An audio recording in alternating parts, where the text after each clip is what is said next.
मित्रों नमस्कार। मैं डॉक्टर संजय कुमार राय, प्रधानाचार्य गांधी इंटर कॉलेज सिकंदरपुर बलिया। आज जीव विज्ञान कक्षा 11 का प्रथम इकाई जैविक विविधता के बारे में अध्ययन करेंगे। इसी प्रथम इकाई का जो प्रथम चैप्टर है वह है लिविंग ऑर्गेनिज्म, सजीव जगत। इसके बारे में आपको बताएंगे। जैसा कि आप कक्षा 10 में पढ़ चुके होंगे सजीव और निर्जीव के बारे में। यहाँ पर हम सजीव के जो प्रमुख गुण होते हैं उनको बताएंगे। सजीव का जो प्रथम गुण है जिसको मानते हैं वो है वृद्धि, ग्रोथ। सभी जीव में वृद्धि की अंतर्जात गुण होता है, उनमें इनहेरेंट प्रॉपर्टी होती है, वो वृद्धि करते हैं। एक छोटा सा बीज अंकुरित होता है और उससे धीरे धीरे कुछ समय बाद एक बड़ा पौधा बन जाता है। इसी तरह से एक छोटे से अंडे से एक बड़ा जंतु का निर्माण हो जाता है। लेकिन यह एकमात्र सजीवों का ही लक्षण नहीं है, बल्कि कुछ निर्जीव वस्तुएं भी वृद्धि करती हैं, लेकिन वह वृद्धि उनके बाहरी सतह पर बाहरी पदार्थों के एकत्रित होने से होता है, न कि उनके अंदर से वृद्धि होती है। दूसरा सजीवों का गुण होता है जनन। सभी जीव अपने समान संतति उत्पत्ति करने का गुण रखते हैं, जिसको हम जनन कहते हैं। सभी जीव जनन करते हैं। जैसे एक एस्कैरिस अपने जीवन काल में कई करोड़ अंडा देता है, जिससे बच्चे विकसित होते हैं। इसी प्रकार सभी जंतु या वनस्पतियां अपने समान जीव उत्पन्न करते हैं। यह सजीवों का एक प्रमुख लक्षण है।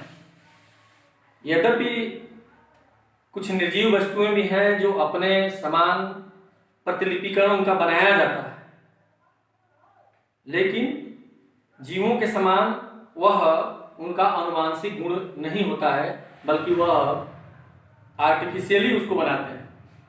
इसलिए थोड़ा सा जीवों की अपेक्षा निर्जीवों में वो अभिन्न होता है। तीसरी चीज जो होता है वो होता है उपापचय। उपापचय का मतलब होता है मेटाबॉलिज्म, कि सभी जीव के अंदर कुछ रासायनिक क्रियाएं होती हैं जिसको हम उपापचय कहते हैं। जैसे श्वसन,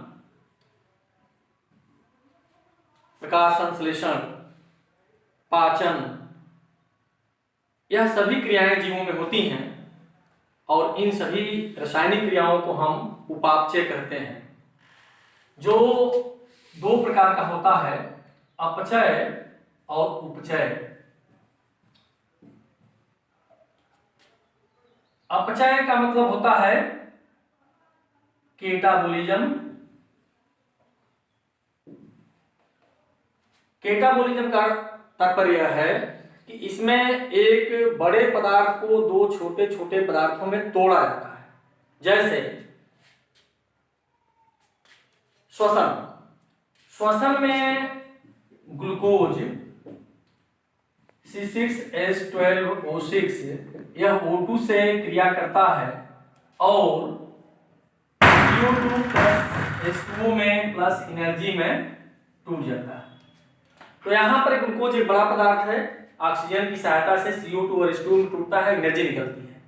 इसे हम कहते हैं अपचय। एक बड़ा पदार्थ दो छोटे पदार्थों में टूटा, इसमें एनर्जी निकली। दूसरा अपचय होता है, उपचय होता है, जिसको कहते हैं एनाबोलिज्म। यह केटाबोलिज्म के उल्टा होता है, अर्थात इसमें दो छोटे पदार्थ आपस में जुड़ करके एक बड़े पदार्थ का निर्माण करते हैं और इसमें एनर्जी प्रयुक्त होती है, एनर्जी लगती है। जैसे CO2 और H2 दोनों आपस में मिलते हैं तो ग्लूकोज का निर्माण होता है, ग्लूकोज का निर्माण होता है। और इसमें क्या लगती है, ऊर्जा खर्च होती है, सनलाइट के रूप में ऊर्जा प्राप्त करते हैं पौधे और उनसे बनाते हैं। दो CO2 और H2 छोटे मालिक्यूल मिलकर के एक बड़ा मालिक्यूल ग्लूकोज बनाया, इसमें ऊर्जा लगा, इसको कहते हैं उपापचय। यह केवल सजीवों में पाया जाता है, निर्जीवों में यह गुण किसी प्रकार के निर्जीव में ऐसा नहीं होता है। तो उपापचय सजीवों का एक प्रमुख गुण होता है। तो अभी आपने देखा कि सजीवों में वृद्धि का गुण होता है, जनन का गुण होता है, उपापचय का गुण होता है। सजीवों में एक गुण होता है संवेदनशीलता और उत्तेजनशीलता। संवेदनशीलता से तात्पर्य है, सेंसिटिविटी कहते हैं, सेंसिटिविटी, कि कोई भी सजीव है तो बाह्य कारकों से और आंतरिक कारकों से वह प्रभावित होता है और उसके प्रति अनुक्रिया व्यक्त करता है। जैसे सूर्य का प्रकाश हो या टार्च की रोशनी हो, जब हमारे आंख पर डाली जाती है तो हम उसको, हमारी आंख ग्रहण करती है और उसके प्रति हम कोई प्रतिक्रिया व्यक्त करते हैं। यह गुण केवल सजीवों में होता है, निर्जीव में ऐसा गुण नहीं होता है। हम ताप के प्रति, प्रकाश के प्रति, ध्वनि के प्रति, स्पर्श के प्रति संवेदनशील होते हैं, चाहे कोई पौधा हो या जंतु, सभी होते हैं। यह संवेदनशीलता और उत्तेजनशीलता केवल सजीवों में पाया जाता है, सजीवों का गुण होता है। इसके अलावा यदि वह सजीव है तो उसमें ये जीर्णता भी होगी, जीर्णता एवं मृत्यु, ये भी सजीव का प्रमुख गुण है। कोई सजीव है, जन्म लेता है, वृद्धि करता है, जनन करता है, अंत में बुढ़ापा आती है और अंत में मृत्यु हो जाती है। तो जीर्णता और मृत्यु केवल सजीवों का लक्षण है। इस प्रकार से आप कह सकते हैं कि सजीवों में वृद्धि होती है, जनन होती है, उपापचय होता है, संवेदनशीलता होती है, जीर्णता एवं मृत्यु को प्राप्त करते हैं। सजीवों में एक गुण और होता है श्वसन का, जिसको हम आपको बता चुके हैं उपापचय के अंतर्गत।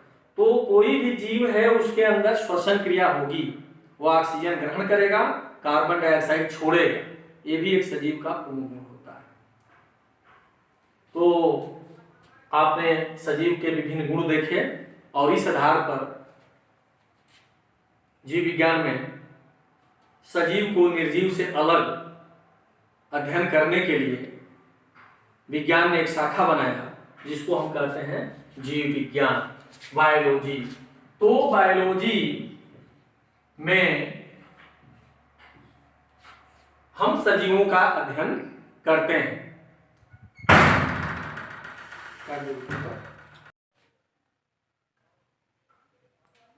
अब जो सजीव हैं, उन सजीव के अध्ययन के लिए विज्ञान ने एक शाखा विकसित किया जिसको बायोलॉजी कहते हैं। बायोलॉजी दो शब्द से बना है, बायोस एवं लोगस। बायोस का मतलब होता है लाइफ और लोगस का मतलब होता है स्टडी। लाइफ का मतलब होता है जीवन और स्टडी का मतलब होता है अध्ययन करना। यानी विज्ञान की वह शाखा जिसमें जीवों का अध्ययन करते हैं उसे बायोलॉजी कहते हैं, जीव विज्ञान कहते हैं। पृथ्वी पर विभिन्न प्रकार के जीव पाए जाते हैं और ये विभिन्न प्रकार के जीव की संख्या काफी अधिक होती है। पृथ्वी पर विभिन्न प्रकार के जीवों के पाए जाने को हम अध्ययन करते हैं बायोडाइवर्सिटी में।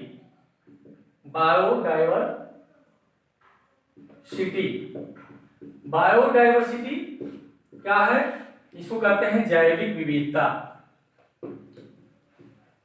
इसको आप नाम से ही समझ सकते हैं कि पृथ्वी पर विभिन्न प्रकार के जो जीव पाए जाते हैं, उनकी प्रजातियां पाई जाती हैं, इसी को हम कहते हैं जैविक विविधता। और जितनी ही पृथ्वी पर जैविक विविधता अधिक होती है, उतना ही वह तंत्र मजबूत माना जाता है, वह पारिस्थितिक तंत्र उतना ही संतुलित माना जाता है। वैज्ञानिकों के अनुसार पूरे संसार में इस समय लगभग 17 से 18 लाख जीवों की प्रजातियां हैं।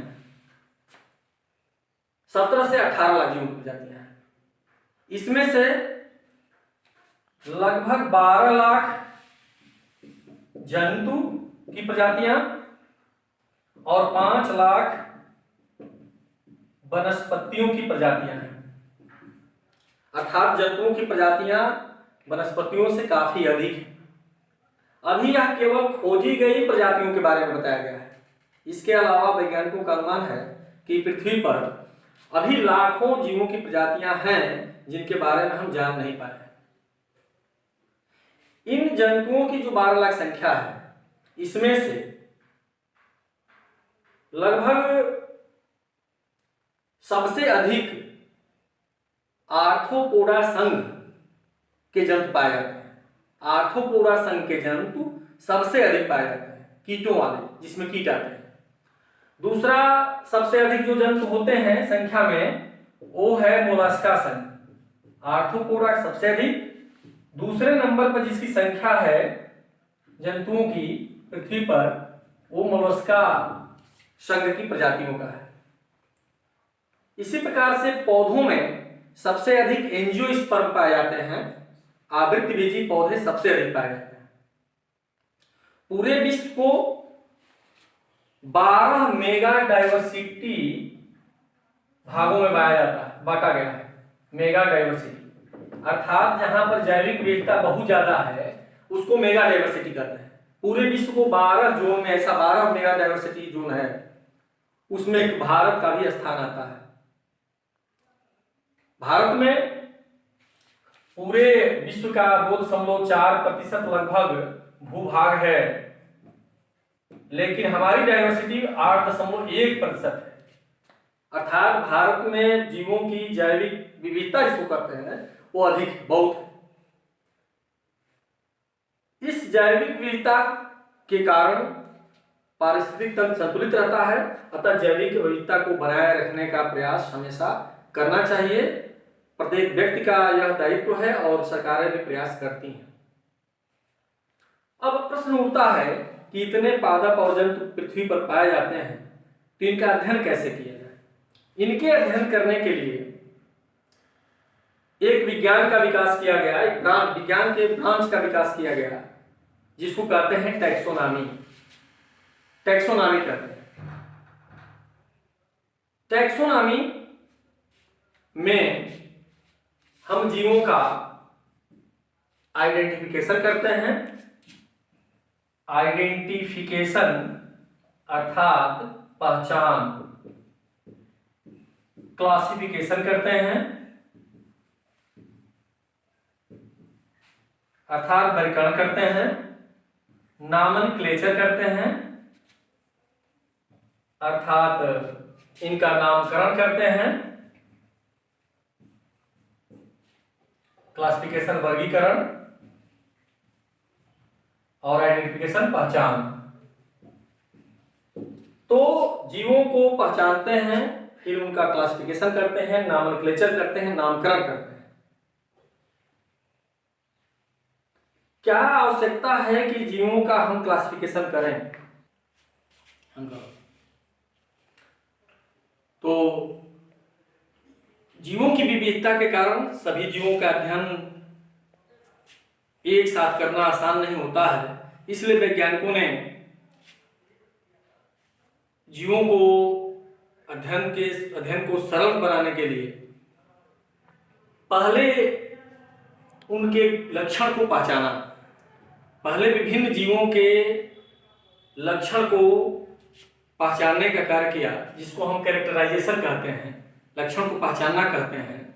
इसमें विभिन्न उनके बाह्य, आंतरिक, व्यवहार एवं पारिस्थितिक लक्षणों को पहचानने का कार्य किया।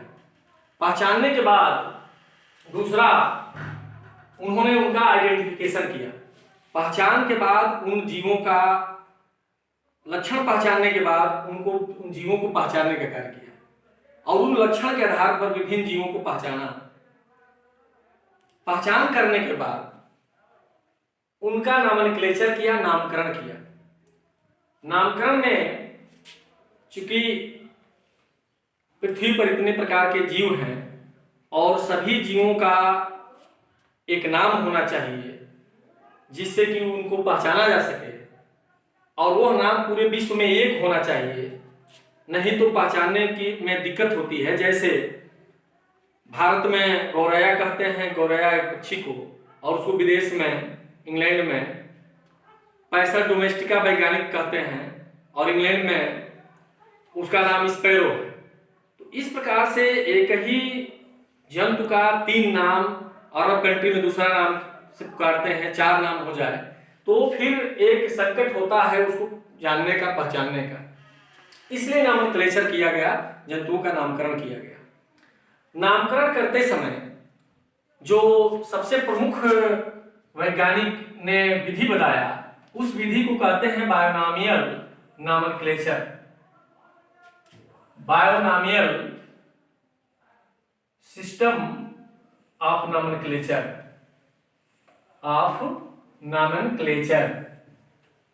अर्थात जीवों के वर्गीकरण का द्विनाम पद्धति। इसको कहते हैं, बायोनॉमियल का मतलब होता है द्विनाम, सिस्टम का मतलब होता है पद्धति। नामकरण की द्विनाम पद्धति जिसको कैरोलस लीनियस नामक वैज्ञानिक ने बताया। कैरोलस लीनियस नामक वैज्ञानिक ने इस सिस्टम को दिया और उसने बताया कि किसी भी जीव का नामकरण करते समय निम्न बातों का ध्यान देना चाहिए। पहला, उस जीव का नाम 2 शब्दों का होना चाहिए, उसमें 2 शब्द होने चाहिए। दूसरा उन्होंने कहा कि इसमें पहला शब्द उस जीव के जीनस को बताता है, अर्थात जीव के वंश को बताता है, और दूसरा शब्द उस जीव के जात को बताता है। तीसरा उन्होंने बताया कि ये जो जीवों का नाम लिखेंगे उसको लैटिन भाषा में लिखेंगे, तो इटैलिसाइज होना चाहिए, उसकी लेटर जो उसका होना चाहिए इटैलिसाइज में होना चाहिए और लैटिन भाषा होना चाहिए। चौथा बात उन्होंने बताया कि यदि हाथ से लिखते हैं किसी जीव का नाम तो नाम लिखने के बाद उसको अंडरलाइन कर देना चाहिए। हाथ से लिखते समय उसको अगर लैटिन भाषा में नहीं लिखते हैं, इटैलिसाइज में लिखते हैं तो अंडरलाइन कर देना चाहिए। और ये जो जीव का नाम होना चाहिए, यदि उसमें किसी वैज्ञानिक ने जिसने उसको खोजा है, इस नाम के आगे उस वैज्ञानिक का शार्ट में नाम लिख देना चाहिए। जैसे उन्होंने बताया कि भारतीय मेढक का वैज्ञानिक नाम राना टिग्रिना होता है, तो इसे यदि हाथ से लिखते हैं तो इसको अंडरलाइन कर देंगे दोनों को। ये उसका जीनस होगा अर्थात उसका वंश होगा और ये उसके जात को बताएगा, और दोनों को लिख करके अंडरलाइन कर देंगे। पहला अक्षर जो वंश का पहला अक्षर होगा वो कैपिटल लेटर में होगा और जात का जो पहला अक्षर होगा वो स्मॉल लेटर में होगा। इस प्रकार से अगर किसी जीव का हम नाम लिखते हैं तो इसको हम कहते हैं द्विनाम पद्धति, और यह नामकरण की पद्धति ही सबसे सही मानी गई है। अगर किसी वैज्ञानिक ने इसको खोजा है तो इसके आगे उस वैज्ञानिक का नाम साथ में लिख देते हैं। तो आज केवल नॉमेनक्लेचर के बारे में आपको बताया हमने। अगले वीडियो में आगे क्लासिफिकेशन के बारे में बताएंगे।